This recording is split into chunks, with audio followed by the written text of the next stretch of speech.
Bonjour chers toutes, chers tous, que les bénédictions soient. Ayan Namasté à vous, bienvenue à nous, bienvenue à vous dans cette nouvelle capsule. On m'appelle Stri Joseph Armandino. Alors, aujourd'hui nous allons aborder une thématique. Je sais que c'est bien une thématique qui va couler beaucoup d'encre et de salive. Oui. À cause de l'ampleur énergétique qu'elle représente. Oui. La thématique s'intitule « Voici le code secret de la gnose selon la spiritualité ancestrale ». Voici le code secret de la gnose selon la spiritualité ancestrale. Alors, avant de commencer, je tiens à vous dire, abonnez-vous à notre chaîne. Likez la vidéo, partagez la vidéo, voilà. Si vous avez des questions, posez-les en commentaire. Vous savez, lorsque nous revenons dans le paradigme africain, les concepts pour nous ne sont que des formes de codification.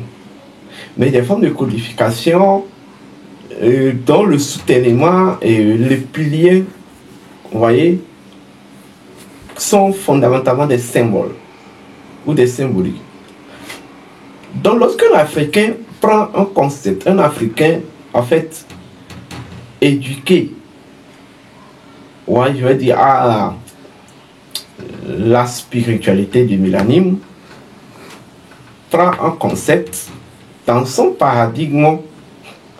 Pour mieux comprendre le concept, il cherchera d'abord à retrouver, découvrir la symbolique derrière, la symbolique qui soutient, la symbolique qui représente le soutènement du principe premier du concept. Vous comprenez? Donc, un concept en Afrique constitue une codification énergétique d'un principe, une codification vibratoire d'un principe. Or, nous savons que les symboliques représentent les matrices cachées des principes.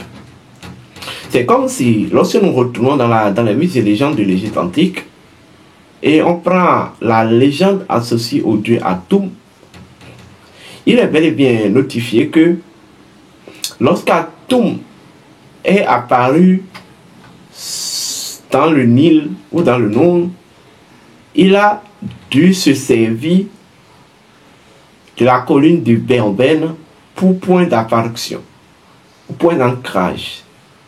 Vous comprenez? Mais en réalité, ce qu'il faut garder essentiellement, c'est qu'Atum est un principe. Atum est un principe. Et tout principe, vous voyez, a besoin d'une matrice secrète ou d'une matrice cachée. Et c'est une matrice secrète ou la matrice cachée qui représente le point d'ancrage, le point de soutènement du principe, ou dans l'éveil, dans le processus d'éveil du principe, tout comme Atum dans le Nil, c'est bien, et c'est bel et bien la symbolique. Vous voyez? Voilà pourquoi on ne peut pas dissocier la spiritualité ancienne, on ne peut pas exclure les symboliques, les symboles et les symboliques du concept et même du paradigme africain. Vous voyez? Donc, nous ne sommes pas dans les contextes de définition. On ne définit pas les choses, mais on cherche à donner la signification des choses. Donc, un concept est un code. Un concept est une codification énergétique associée à un principe. Lorsqu'on parle de la gnose, oui, la gnose, on ne peut pas parler de la gnose sans retourner en Égypte antique. Parce que lorsque vous fouillez même la gnose, selon la spiritualité sémitique et japhétique, on dit que la gnose, c'est le Sophia Lucie. Alors, c'est quoi le Sophia Lucie? Le Sophia Lucie, étymologiquement, veut dire connaissance lumineuse. Alors, la connaissance lumineuse. Donc, clairement, la gnose signifie connaissance.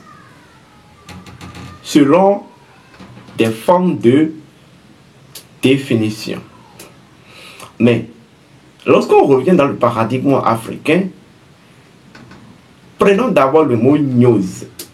Nous allons aller au son pour en détecter les symboliques. Vous savez, dans la phonétiquement initiatique de l'Afrique ou de la tradition africaine, gno peut dire quand, ou en fait l'arrière-son, vous voyez, ou l'arrière-plan. Je parle de la phonétique, voilà, initiatique. Le son gno ou gno, c'est quand. Quand. Vous comprenez? Mais quand on dit gno, d'abord gno, c'est un son d'affirmation. Le son gno ou gno, c'est un son d'affirmation, quelque chose qui s'affirme. Vous comprenez? Mais le son quand. Quand. Vous comprenez? C'est quelque chose, c'est un son en fait d'ouverture. C'est un son d'ouverture. Alors, lorsque vous revenez en Égypte antique, quelle est la divinité qu'on appelle la divinité d'ouverture? La divinité, en fait, qui s'ouvre aux réalités. C'est bien la déesse Isis. Parce que, dans les légendes associées à Osiris et Isis, il était précisé que Osiris, étant le roi d'Égypte, a été sacrifié par son frère Seth et puis tué. Et en fait, le processus de son ascension, le processus de sa réalisation spirituelle, le cycle du processus de sa réalisation spirituelle a été ouvert par la déesse Isis, qui est venue d'abord et qui s'est mise en colère et qui a ramassé les morceaux du corps d'Osiris. Ça veut dire quoi? La divinité Isis, c'est une énergie, constitue une énergie d'ouverture. Mais une énergie d'ouverture cosmique. C'est elle qui s'ouvre aux choses, comme la matrice. Comme la matrice qui s'ouvre aux choses. Donc, en fait, la gnose ou l'hypnose, c'est tout simplement la science d'Isis. Oui. C'est la science d'Isis. C'est tout simplement une forme de connaissance qui permet, vous voyez, d'étudier la nature, vous voyez, dans sa capacité, ou d'étudier la matrice universelle, vous voyez, dans sa capacité d'acceptation des réalités, principes de façon magique. Donc, l'hypnose porte deux grandes réalités ou deux grands concepts. Parce que quand vous prenez hypnose, qui fait Isis, nose. Vous voyez, la nose qui retourne à la magie. Donc, hypnose veut dire magie d'Isis. Vous comprenez? Hypnose, magie d'Isis. Donc, la magie d'Isis veut dire la magie de la nature. Vous voyez? C'est-à-dire la technologie sympathique, la technologie naturelle qui permet de créer un enjeu sympathique entre les principes et les forces naturelles ou les forces au sein de la nature. Vous comprenez? Donc, le code secret même de hypnose, c'est bien le vaudou. Oui. Le vaudou. Cela vous surprend. Parce que l'hypnose va venir ressortir la dimension identitaire des choses, mais va s'accentuer si en fait la fonction magique de la dimension identitaire des choses. Donc, dans la pédagogie ou dans la méthodologie de la science d'hypnose, vous allez constater qu'on accentue sur plus la forme ou la fonction magique de l'identité de chaque chose. Parce que les ancêtres estiment que toute chose est principe, loi et fait. Et qu'en réalité, c'est les principes qui produisent les lois. Et que les lois, à leur tour, produisent les faits. Par conséquent, l'élément qui a permis au principe de s'auto-générer sous la forme de la loi est la magie. Donc, le principe est inopérationnel sans la magie. Le principe est opérationnel avec la magie, par la magie. Vous comprenez? Donc, le système d'opérationnalisation d'un principe, c'est bien la magie. Parce qu'en réalité, la magie va mettre en exergue la nature du principe, dont les fonctions du principe.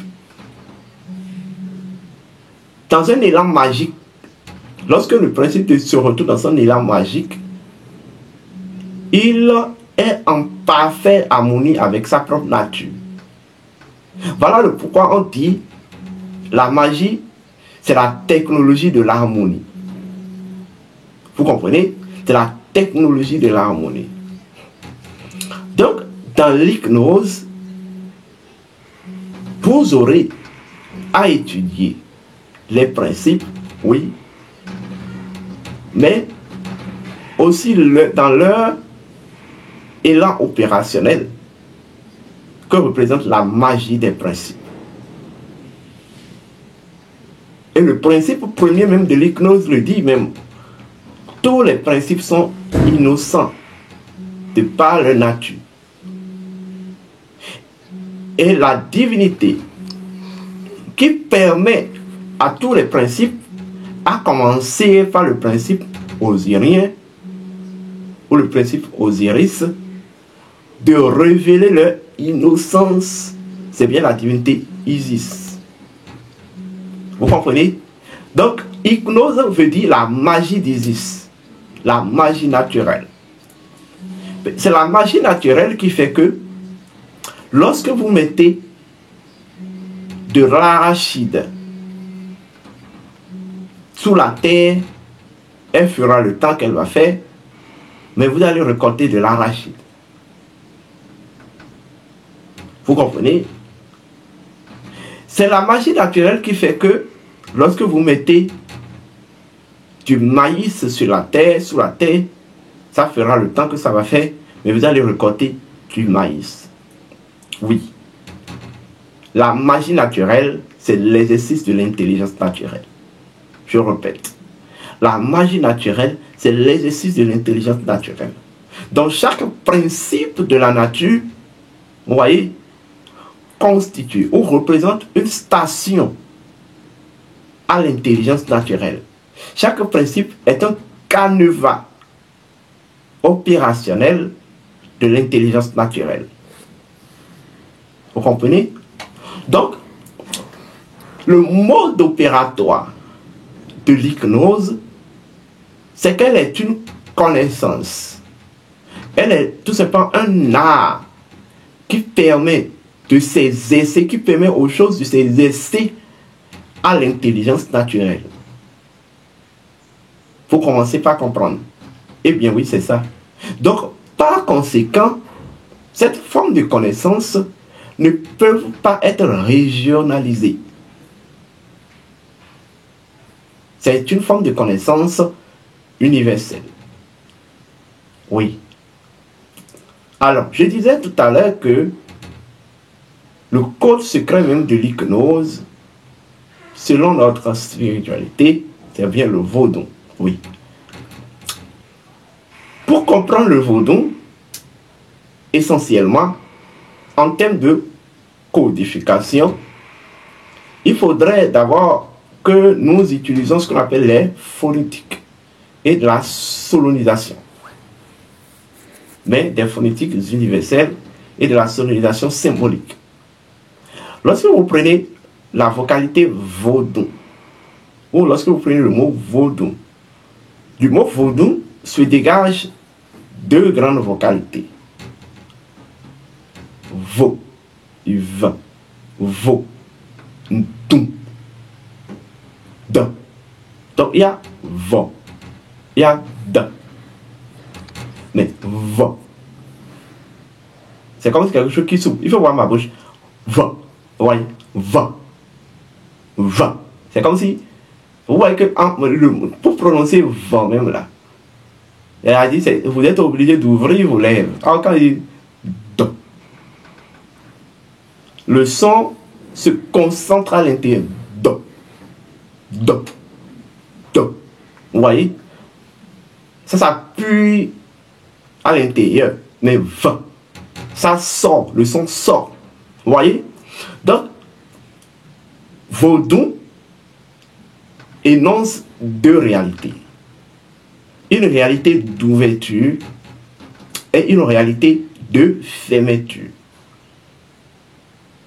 Mais en fait, la réalité d'ouverture préexiste à la réalité de fermeture.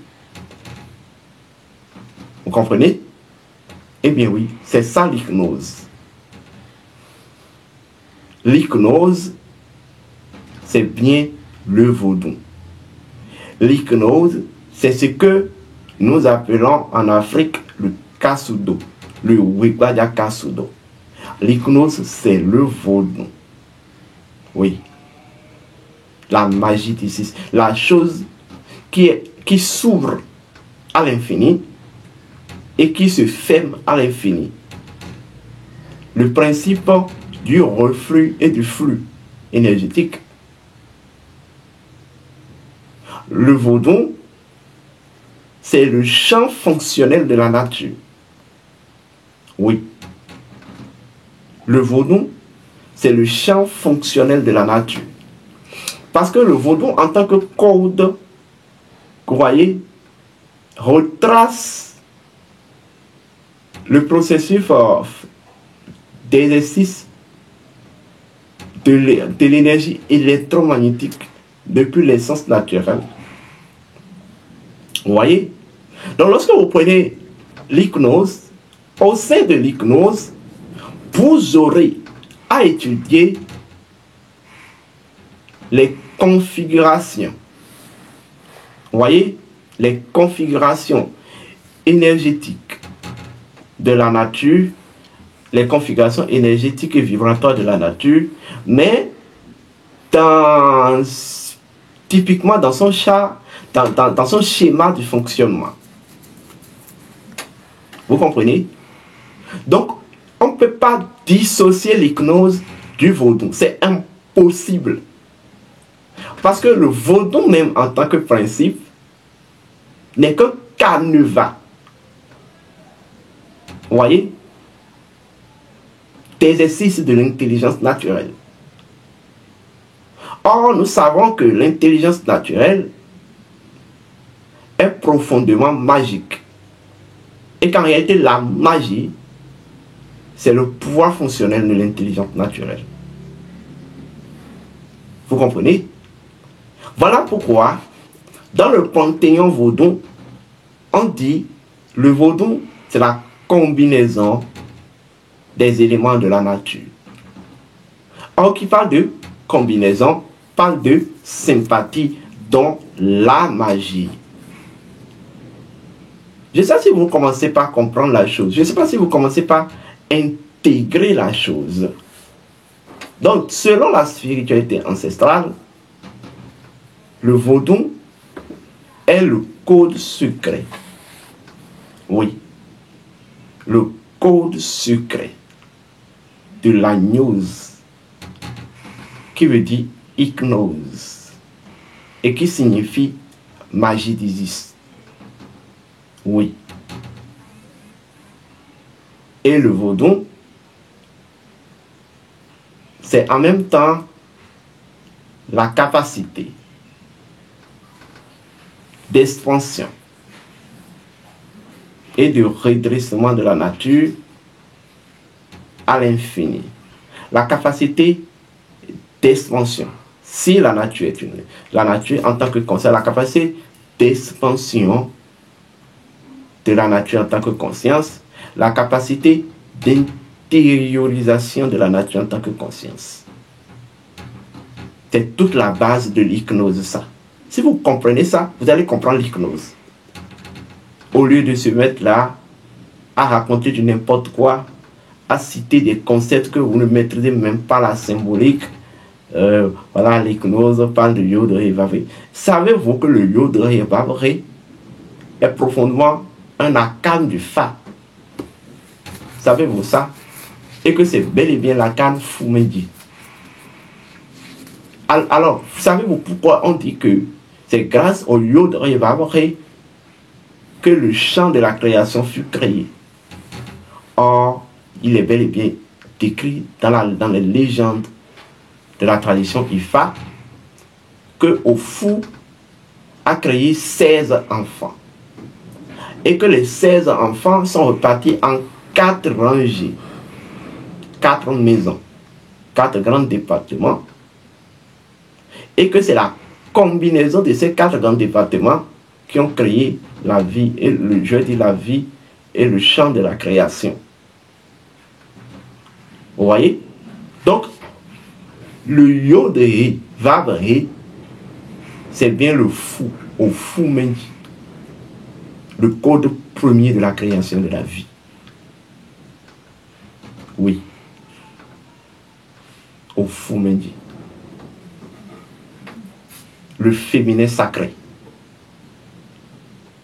Universel. Au Fumedi. Isis. Eh bien oui, je sais que je viens de vous donner un plus. Quand on dit Rodon, ça veut dire Vobotou. Reste à l'aise pour épuiser dans la source de la vie. Oui, reste à l'aise pour épuiser dans la nature. Épuiser quoi? La connaissance. Vodou veut dire Vobodou. Vobodou. Reste à l'aise pour mieux consommer. Reste à l'aise pour mieux construire ta satisfaction. Vobodou. Ça veut dire et oui et tout. Suffit le code secret de la gnose selon la spiritualité ancestrale. Portez-vous bien. Aïe.